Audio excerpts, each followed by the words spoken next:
If you find yourself loving rom-com and self-discovery type films, there's a brand new Paramount Plus original with a twist that you need to check out. So here to unpack Love in Taipei, it's Arvin Chen and Abigail Hing-Win. Guys, thanks so much for joining me. How are you both? Great. Good, thanks for having us.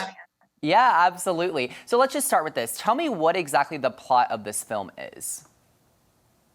So the story follows the journey of Ever Wong. She's an American girl from Ohio whose parents send her to Taipei to learn language and culture. She is reluctant to go, but once she gets there, she finds a summer free-for-all where there is no parental supervision. And for the first time in her life, she's free to just explore who she is.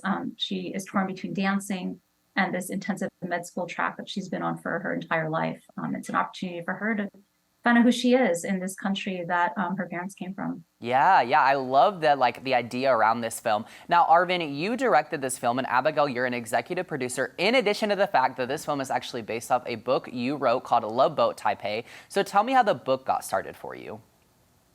So I started writing the book in 2015, but I had actually attended the Real program myself many, many years before that. And I had always thought, wow, this is such a weird cultural experience that no one out there in the community knew about, these Asian Americans going crazy in a foreign country in the best of ways. And so as I grew as a writer, I wrote 5 novels on the way to Love Boat Taipei that I ended up burying. Part of the growth process also it was a world before Crazy Rich Asians and Hamilton. Yeah.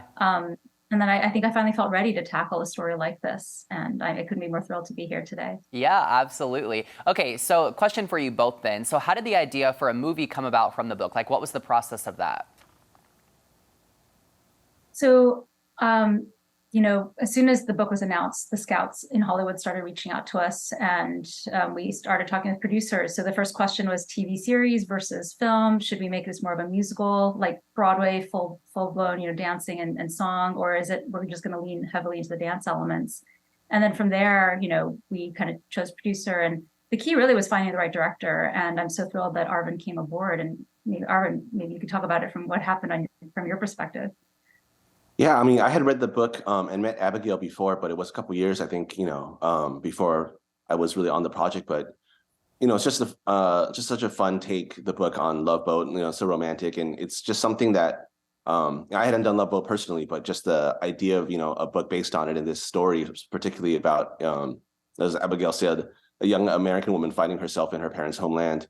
It was just such a fun story to tell. So, and I live in Taipei and I'm shot movies in Taipei. So it's just a chance to do something. For me, it was a challenge to tell, a story there, but for a Western audience. Yeah, absolutely. Now with that, what does it mean to you both to be able to display such positive Asian representation on screen and to highlight Taipei, Taiwan?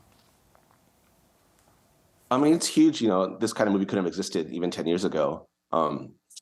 Just be able to cast a movie and not worry about what ethnicity, what Asians could be in the movie, and the whole movie is about Asian Americans. So that was never an issue. So that was really, really inspiring for me. I had never done a movie like that.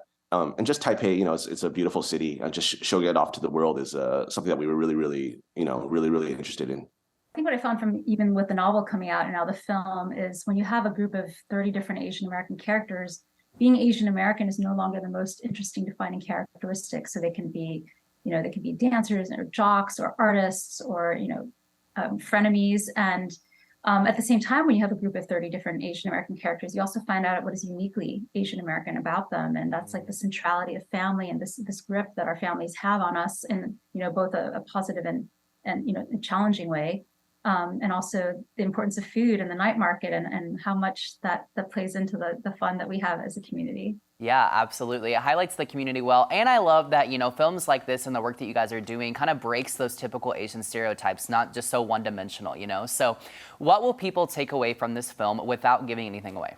They take away the idea that, you can go on these journeys, to your parents' homeland, and you can really find yourself there, and it's something that you couldn't necessarily experience in America. Mm-hmm. Yeah, to just be your whole self at the table. For many years, I ran away from my culture. And when I embraced it, that's when I really found my power and my voice. Yeah, that's really powerful. Okay, final question for you both. So I know that there are more books that followed Love Boat Taipei. So can we expect more films in the future? So I think what I'll say, the book and the movie, the first book and this first movie end in different places. So there's definitely much more story to go. There's a second novel, Love Boat Reunion, which follows two fan favorites, but brings the whole gang back for another adventure in Taipei. And the third novel, Love Boat Forever, takes place 6 years later, following Ever's younger sister, Pearl. But again, we get to see the journeys of the entire gang as they all come back to Taipei for another big hurrah. Yeah, okay. I'm so excited for this film, you guys. Thank you so much for taking the time to speak with me, both Arvin and Abigail. Love in Taipei is streaming right now on Paramount Plus. You have to go and check it out. Thank you, guys.